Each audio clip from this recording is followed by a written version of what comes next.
Hello, this is Vergola, and this is a Pub in the Life. So, in this Pub in the Life, we are cooking.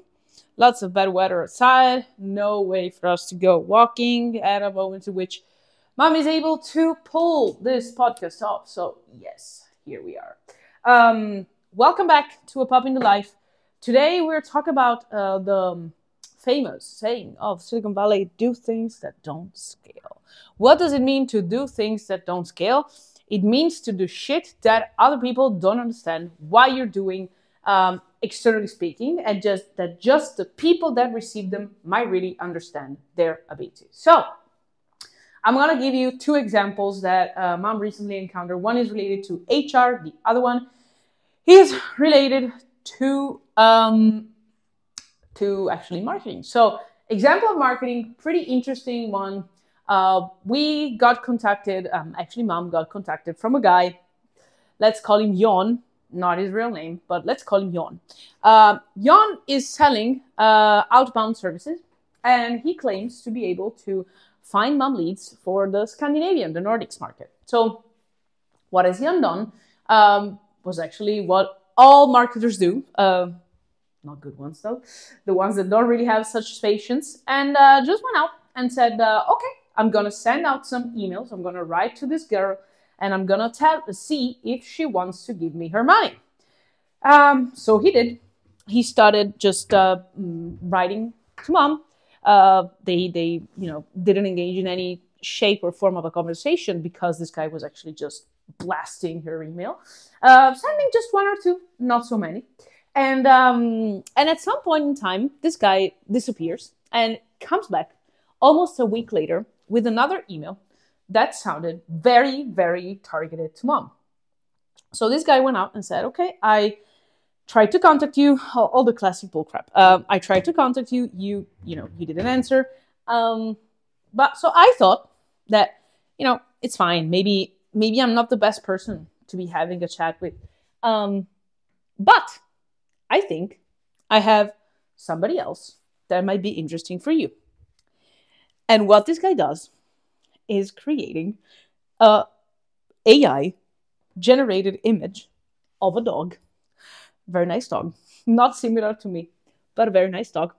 And saying, I am Fido, which is a typical name for an Italian dog.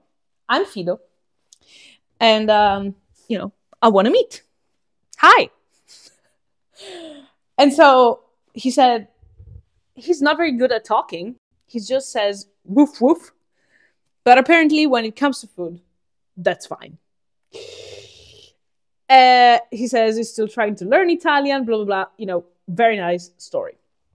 Now, what's the result of that? Probably I'm going to buy the service. Or at least I'm going to go on the call with the guy. Because what did the guy do? He created something, a framework that for Mom was very familiar. So me, a dog, because he understood the type of incentives that Mom has when in relationship also with her work. Relates to me, relates to what she likes.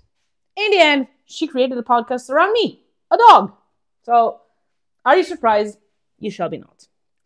And so, this thing doesn't scale because there is no way for this guy not to having understood what Mom is actually up to with me if he hadn't browsed her LinkedIn page or at least made the effort to create an AI solution that browsed the profile for me and gave him like a couple of let's say, keywords for him to understand who Mom is. Pretty interesting, huh?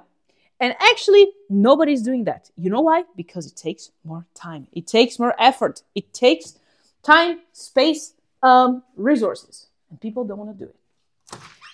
This is one example. And it's counterintuitive because it takes more time to bring in less. But compounding, it makes more sense because in the end, probably more people are going to respond like that. And probably he should have tried this approach even before. So if he's this good at generating leads for himself, he probably is for the company as well.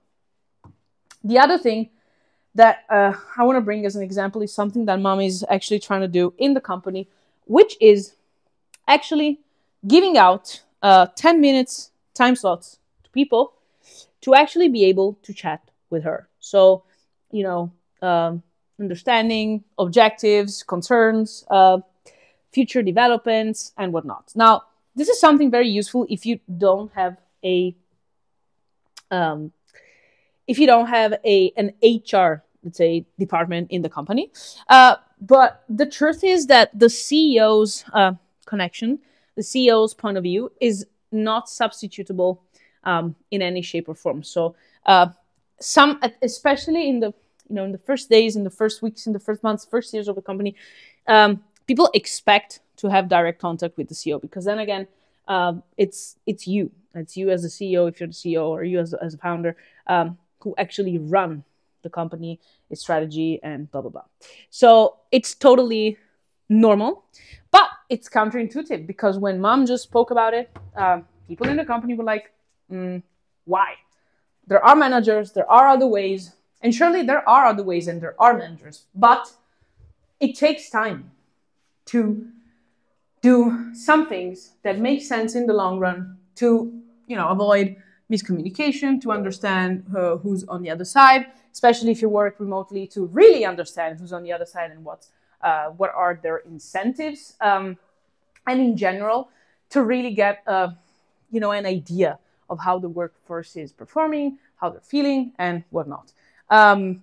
You cannot delegate everything, and that's for the records. So these two things don't scale because they take more time than the amount of time you could take by doing them automatically. Now, does it make sense for you to do them automatically? Probably not. Probably not. I mean, you could, but it's not evident. It's not clear. It's not so much better the result from an automation standpoint for you to really completely give up the things that don't scale. So I'm not advising for you just to do things that don't scale, but please have a mix of them. And it's not rocket science. Like, it's pretty obvious when it comes to really changing the perspective, changing the narrative, changing the way to approach the thing. So I would say these are two examples that you can potentially think of and you can use. Not the only ones, because in the end, you can also come up with other types of examples, which might include even like sending out a handwritten cards, as Hormozy says, or knowing that your employee likes soccer, doesn't like wine, as Gary Vee says, or every other person that's pretty famous on social has this own version of things that don't scale. But the idea is get what works for you, and sometimes try a counterintuitive solution, because that might be just a solution you're looking for. It's just that it takes more fucking time. Anyways, the AI generated dog was pretty good. At first, mom thought it was real. Then it became clear that it was an AI generated dog.